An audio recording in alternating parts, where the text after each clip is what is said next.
Hello, I'm Andrea Chilcote, executive coach, lifelong leadership student, and author of What Leaders Need Now. Welcome to my leadership podcast. On Sunday, I woke to a read of Korn Ferry's Gary Berneson's blog post about all the change that we're experiencing.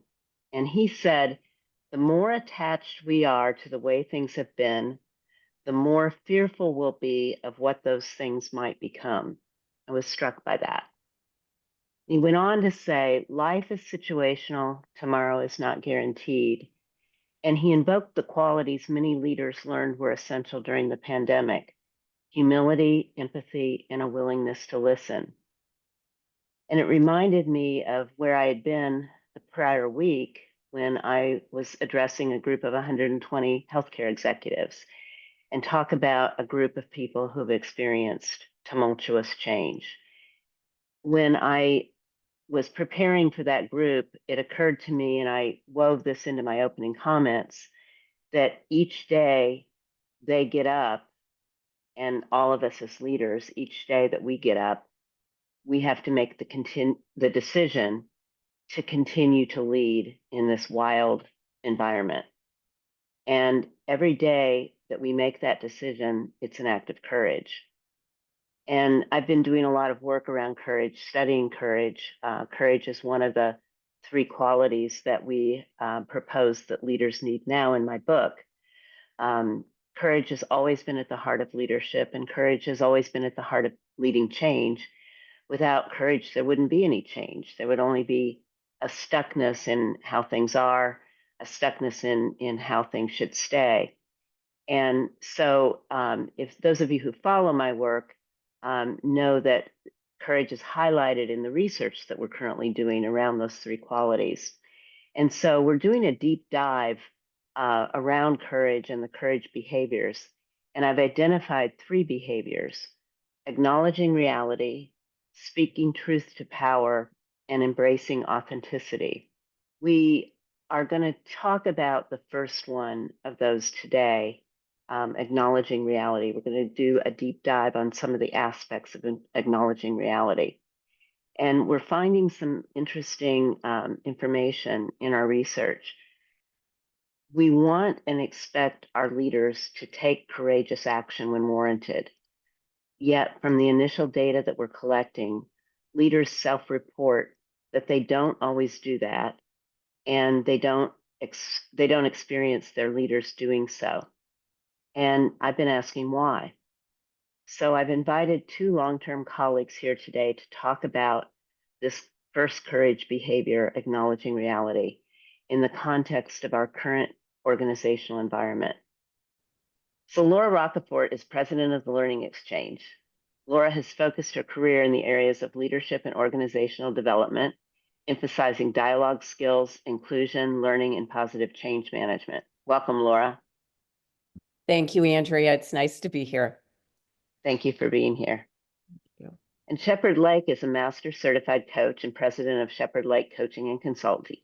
She has over 20 years of experience in leadership coaching, facilitation, and organizational development. Welcome, Shepherd. Thank you, Andrea. It's great to have the original crew back together. Yes, thank you. Yes, this certainly is the original crew where it all began with What Leaders Need Now so many years ago. So let's talk about acknowledging reality. Acknowledging reality starts with feeling all the feelings associated with change. We're going to start with feelings.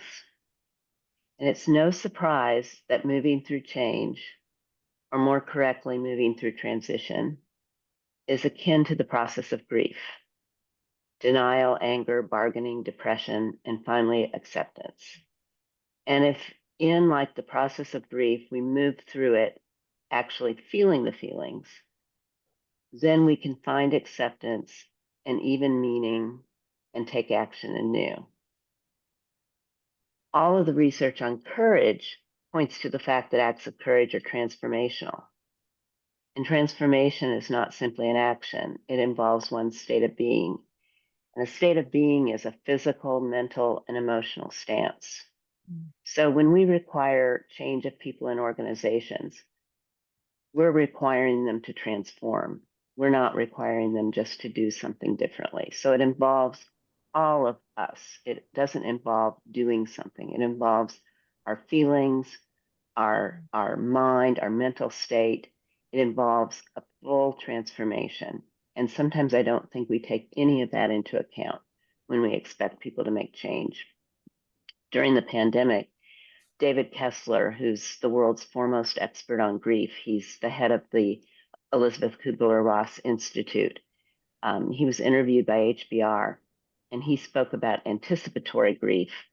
And that's the feeling that we experience when we are facing some unknown outcome and we anticipate the worst.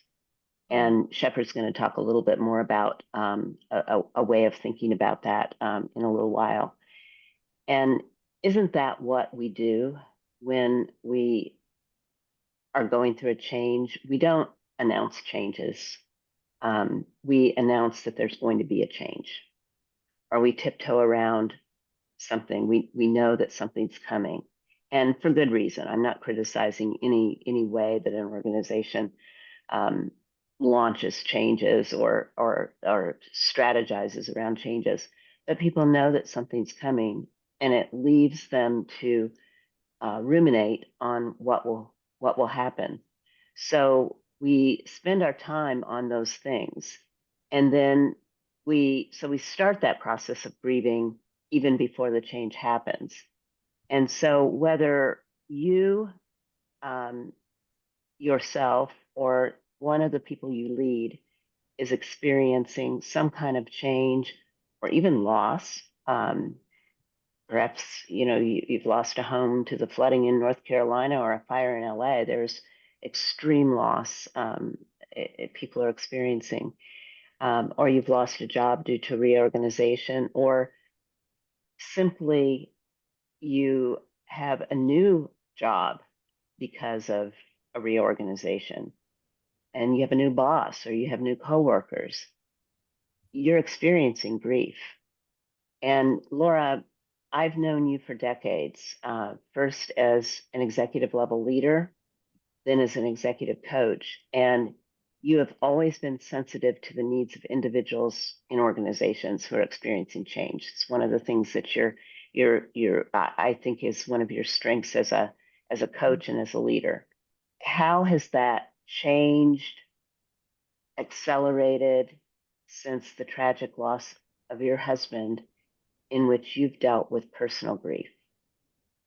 Andrea, you said something when you were talking about change and how it happens, the change is announced and it's coming, and you were with me through everything that happened with Rich, and so what that change felt like for you even. And so I was thinking about that as you were talking about how has my perspective on change or on grief changed as a result of my experience with Rich. So a little backstory on Rich, and then I'll talk about what's changed for me. Rich was diagnosed with ALS in November of 2022, and he passed away in December of 2023. It's strange to me that he's been gone 13 months and he had his disease for 13 months. And it took us almost a full year to get him diagnosed. And during that time, we both faced the hardest life transition we had ever experienced. So the change got announced. We knew he had ALS. And we were a team immediately, and coming to terms with the reality that he would leave and I would remain. And because he was leaving, I felt extreme responsibility to navigate the unfamiliar territory for both of us, take care of myself while caring for him, and create a clear path for our future, my future without him. And I learned how to lead myself and Rich and our families and our friends with guiding principles and actions that made our life so much easier, more loving, more precious, more conscious of the time that we had left, and always including Rich in decisions and ensuring that his desires were met. And I think about that when I think about how we are as leaders inside of organizations when change hits us. It's just, the force of it can be overwhelming. And we jump into task mode, and I'll talk about that in a minute. But probably the hardest aspect of my grief has been rebuilding a life without Rich. And if I'm learning anything about that, it's to take the time to rest, to reflect, to renew. And even in the midst of the sorrow that I feel about him not being here anymore, continuing to move forward in my life. And I think that happens inside of work too. We lose people, they're gone. We have to live through it without them. And it can be very painful. So I guess what's changed about me, and it's significant, and I can feel it every day when I interact with people. I think now I know that grief is present in many aspects of life. It exists in loss of power and control, in layoffs, mergers, acquisitions. It's found in our personal losses at home and at work. It's found in decisions that we don't feel were in the best interest of us, or in disagreements with people we have at work or at home.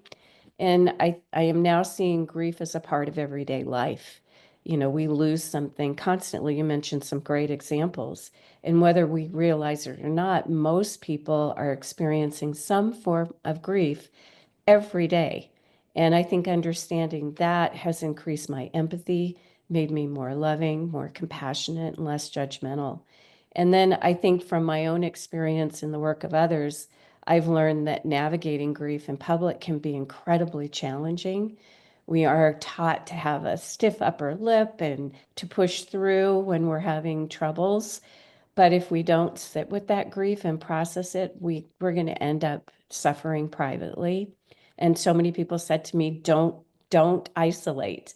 And I believe it's essential for us to stay present with our grief, because if we postpone it, there's so many consequences, and they can range from everything to decreased appetite, weakened immune system, difficulty sleeping, substance abuse. And I've experienced some of those consequences. I can feel that in myself. And I think it's really important that we create an environment where we can process our grief, and that might include grief therapy. And I know that's offered inside of corporations when there's a big change, or even at schools when there's a shooting, for example. And sometimes people don't take advantage of that. But I would say for me, I've learned to highly recommend it and take it. Making sure you're doing balanced things like exercising, maintaining good nutrition, being with trusted friends and family who can hear you. And not everybody can, because we all process grief differently. Some people like to talk it through with a lot of people, some people with a few people, and some people not at all. So I think that it's important for us to know that and not push people. And the other thing is, I've learned to be compassionate with myself and others, and to prioritize my self-care, and to set boundaries around what I do and don't need, and ask for that. And sometimes I can be very assertive about that as I'm going through some challenging times. But I think it's important for us to know what our boundaries are. And I think the biggest thing I've learned, and I'll just pause there, is that we have to create safe spaces for others to process their grief without taking on the responsibility of doing the work for them. And that means we have to be safe enough for them to share and know that we're not trying to fix them or problem solve for them. Well, you've said a lot there. So I want to comment on a couple things that you've said, and I'm going to go back to the, I guess, the problem at hand. Another article came across my feed this morning, and it said that looking forward into some survey of CEOs into this year, 45% of companies said that they were going to do layoffs this year. And that's stunning number of layoffs, and significant layoffs, many of them 10% reductions, and listed a whole lot of different reasons for it. And then without a percentage attached, many others, and we're all experiencing this in our work as coaches and listening to our clients, many open positions are not being backfilled. And that means that those who are remaining are having to restructure their works to take on the roles, the tasks of the roles that aren't being refilled. And that's change in itself. So this is a problem that isn't going away, and it's getting worse. And I want everyone who's listening to this to hear that we're using this word grief that's kind of a taboo word in association with this business issue. Laura's talking about the tragic loss of her husband, and it is the same process. And I want you to tell the story, Laura. I could tell the story. Shepherd could tell the story. We've both had losses in our lives. You have this recent, raw, tragic, horrific disease that you went through with your husband, who you love so very much. And people measure losses. They say, well, somebody losing a job isn't as bad as losing your husband. It's not that. You don't compare those things. It's the process. And so that's why I wanted you to be able to talk about that, because all of those things you've said are the things that we experience, and all those things that you said are the things we need to do. And we often don't do those, and we do by burying them, keep them stuffed inside, and have some of those consequences. And it's easy to listen to those things, not easy to spend the 13 months that you spent going through that process and seeking the support from all different ways. And then what do you do when it's the workplace? Because we still, as coaches, have difficulty. I wanted to use the word convincing, and I don't want to convince anybody of anything in my life, that feelings are okay in the workplace. Just talking about our feelings is okay in the workplace. And we're human beings, and so we talk about feelings. So can you comment on just that one thing, getting comfortable expressing feelings in the workplace? I can, and I want to first acknowledge what you said about what you read about 45% of companies are looking at doing layoffs and 10% of the people. And you just think that is a hard-hitting thing. That made me feel. That was just that, holy smokes, the number of people in my life that are going to be impacted by that. Perhaps even us impacted by that in some way. And so there's a lot of feelings that pop up for that. And I understand why we might not want to feel them, because we just need to be in task mode. We feel like we just need to get going. We're responsible for the overall effort, if that's a layoff or it's something big and major.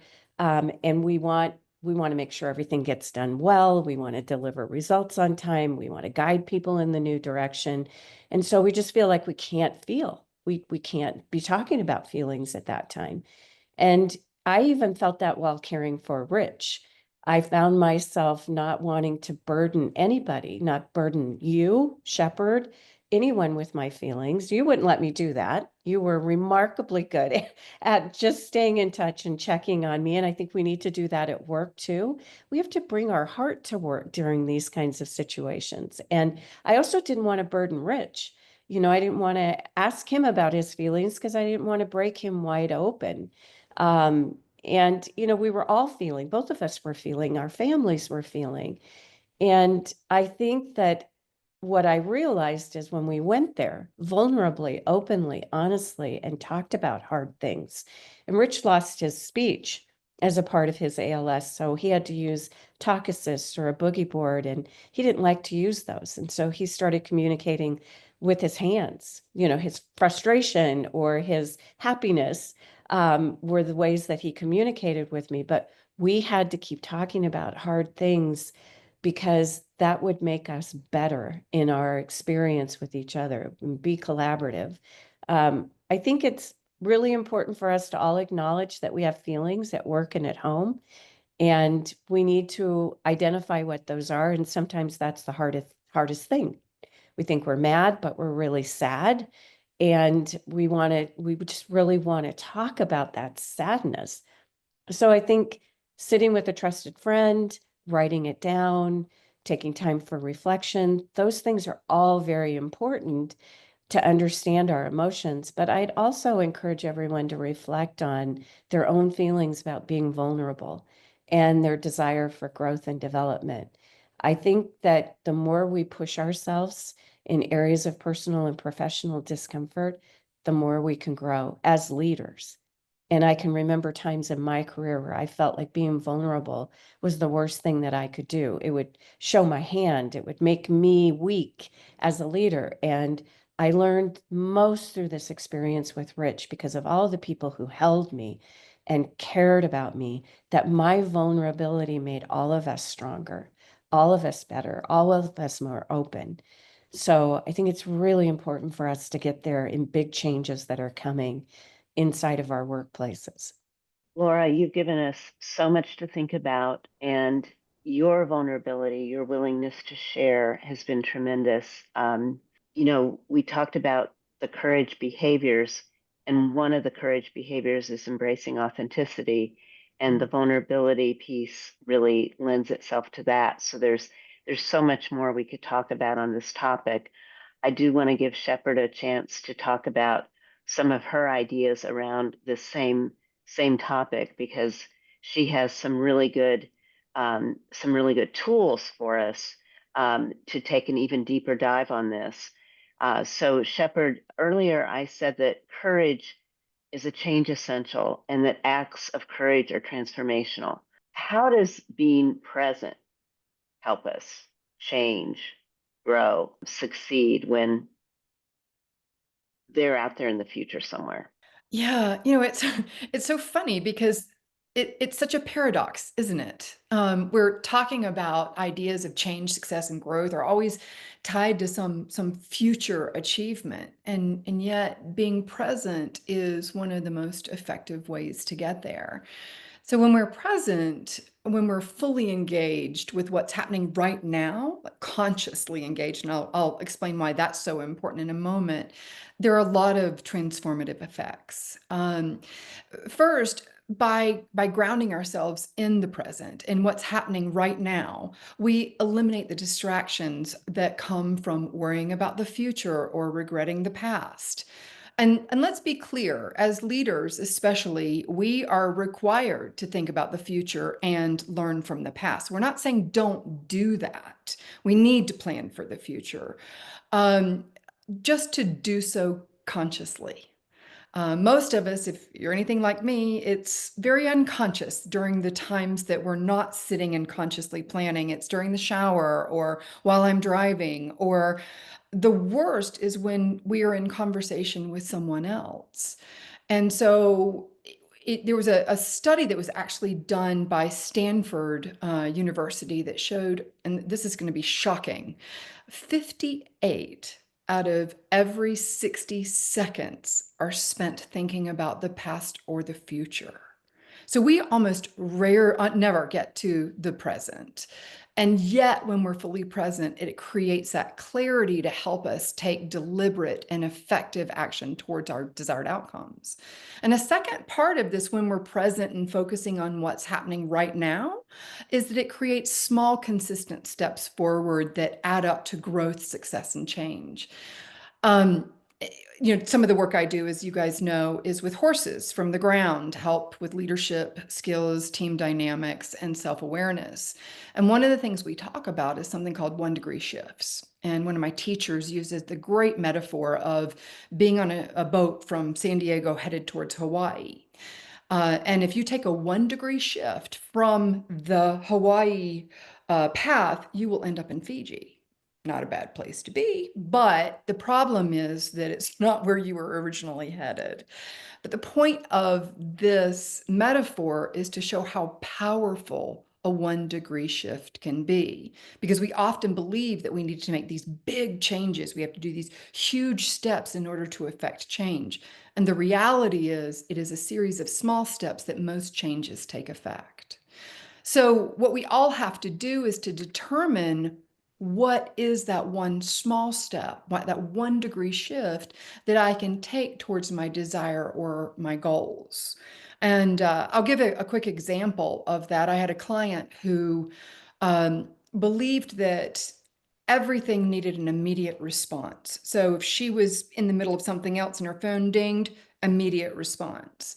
Not only does this lead to burnout pretty quickly, or one of the common aspects associated with burnout, but it also took away from her important relationships, such as family and friends. And because she was constantly, while she was making dinner or doing anything, she would be checking her phone. So her 1 degree shift was 10 minutes of that phone not being touched. Quickly, that turned into 20 minutes, and over several weeks, it became 3 hours. And then she let people know during 6 p.m. and 9 p.m., I'm not going to be emailing you, I'm not going to be responding to messages. Not only did this improve her own personal relationships, it helped her set clear boundaries and it gave permission for others to do the same. So it had, and then her team started setting those boundaries as well. And then everybody gets a mental health benefit from that. So there's a lot going on when we think about these small shifts and how we can affect bigger change through doing these small changes. I'll also add that when we are fully present, we start to notice patterns. We learn from our experiences and we are much more adaptable. And that all of that awareness of these various different aspects helps us navigate the challenges and take advantage of the right opportunities. We get to respond rather than react. So the last thing I'll say about this, because I know we have time constraints here, is that as we teach all of our clients, change, growth, and success are not just external factors. They are about who we become. And they through that process, through the journey of everything that we experience, the positive and the negative, that helps us improve as human beings. When we practice presence, we cultivate patience, resilience, and mindfulness. And those heartily play into all the qualities that we're talking about with courage, compassion, and humility. Shepherd, everything you said um, is so, the 1 degree shifts are so doable. Everything you said is beautiful. And there's a word that I didn't hear you say that resonated throughout everything you said, and it's responsibility. Mm. And I talk about that when I talk about acknowledging reality. Um, Acknowledging reality is taking responsibility. What Laura talked about with grieving is taking responsibility. If we don't acknowledge what happened, we're not taking responsibility for the fact that something is true. And I heard that in what you said as well, and your client's story. It's really hard to do that, but she took responsibility for something that wasn't working in her life, and that's such an important component on this. It Um, really, Go ahead. I just said it really is. Yeah. Like your example, um, many leaders I work with, just remaining present, not distracted by the phone, not distracted by their thoughts, would transform their relationships and their outcomes. Often fear of the future, this thing we talked about, anticipatory grief, eclipses their ability to do so. What is your advice for them? Fear, the great equalizer, isn't it? Um, and it's interesting because you talk about anticipatory grief. There's also something called anticipatory fear, and it's that fear of the future. And it can be crippling. It negatively impacts our ability to make decisions. It causes us to overthink. It can lead to analysis paralysis. And it's our brains are just working overtime trying to protect us from something dreadful. So if I had to give advice on this, and like we as coaches don't tend to give advice, but my primary advice to anyone dealing with any sort of discomfort, suffering, etc., would be to cultivate and commit to a mindfulness practice. Now, I'm a bit biased because I teach mindfulness, but even if somebody could commit to 3 minutes a day or start there and expand to something over time, like my client did with the phone, then that would be exponentially wonderful. Every piece of research that I found around ending rumination or reducing rumination, improving presence included mindfulness. And the most obvious mindfulness practice is meditation. However, not everyone is willing to commit to that or able to. Some people just literally cannot sit in silence. So I came up with some other ideas that people may want to consider for mindfulness or presence practices. One is going to be odd. It's doing a puzzle. I don't recommend this at work, but do a puzzle. It keeps us very focused. Another one, go on a walk. And it's important that this walk include focus on yourself, because a lot of times we go on a walk and we get on the phone and we start chatting with somebody about a plan that we have or trying to figure something out. So this walk is just for you. It's for you to notice what's going on within you, in your environment, and really pay attention. I've given this assignment to people before who have noticed things in their own neighborhoods where they've lived for 10 years that they've never seen before. So I think that can be very beneficial to people. And if you're in an office, get up and walk around outside. Paying 100% attention to what you're doing and doing only that one thing. So we let go of multitasking, which is a big ask, I realize. Now, this can be as simple as paying full attention when you're eating or having a beverage. Sitting with your lunch rather than having it be something that you do while you're working, and smelling your food, tasting your food, looking at your food, like feeling yourself swallow your food and recognizing the nutritional value that it's having for you. Or having a cup of coffee or tea or water, whatever it is that you drink. I mean, how many of us really sit and enjoy our morning coffee or tea? I don't think many of us do. We're usually kind of moving along with things. There is a quick mindfulness exercise called 5, 4, 3, 2, 1 that I could take us through if we have time. Let's do it. Okay, cool. So I start every mindfulness practice by finding a comfortable position where we can be both alert and relaxed. So find that for yourself. And take a deep breath in and out. And if you have closed your eyes, go ahead and open them once again. And now identify 5 things that you can see. This is really easy, quick things. Now we're going to identify 4 things you can touch, and I want you to actually touch them.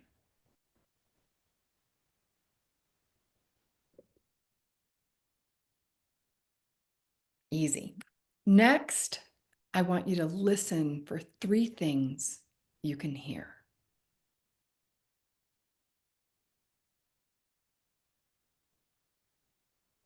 It's funny, I've recently moved to a quiet place and it's hard to find 3 things.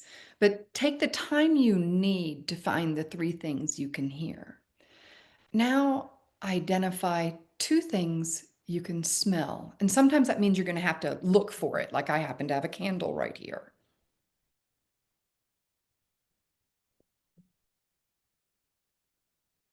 And finally, 1 thing you can taste.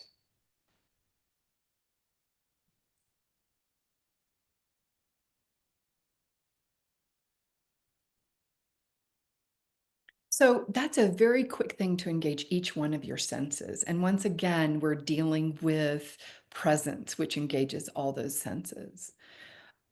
One final comment I'll make about this is something that we all know, we've learned it 1,000 times in every single class we've gone through. And yet when faced with fear and dread, we all forget it. And the question is, what can you control? What do I have control over? And the answer is almost always nothing. Even our own responses, sometimes we don't feel like we have control over, but that would be pretty much the only thing. So what can we do to best prepare ourselves to show up with humility, compassion, and courage, regardless of what lies ahead? Jon Kabat-Zinn defines presence as paying attention, or mindfulness even, as paying attention in a particular way, on purpose, in the present moment, without judgment. A regular mindfulness practice allows us to move forward in that type of a presence. And regardless of the outcome, we're better prepared to respond to whatever experience we encounter and lead others through that. My final thought is that we overlook the fact that rumination is an indicator of a dysregulated nervous system. And currently in organizations and the world, a lot of us are dealing with dysregulated nervous systems. If we don't address that in some way, it will only get worse. So I think it's really important what you just said regarding self-care and making sure that we are looking to our own needs as a critical next step before we start, or while we are still working with our teams, not before, because we don't have the luxury of time like that. Agreed. Laura and Shepard, thank you for sharing your experiences and your expertise around acknowledging reality and the importance of it for today's leaders. Don't forget to subscribe to our podcast by hitting the subscribe button below, or go to whatleadersneednow.com under the Thought Leadership section, where you can subscribe and see our podcast library and my blog posts. Thank you for joining us, and be well.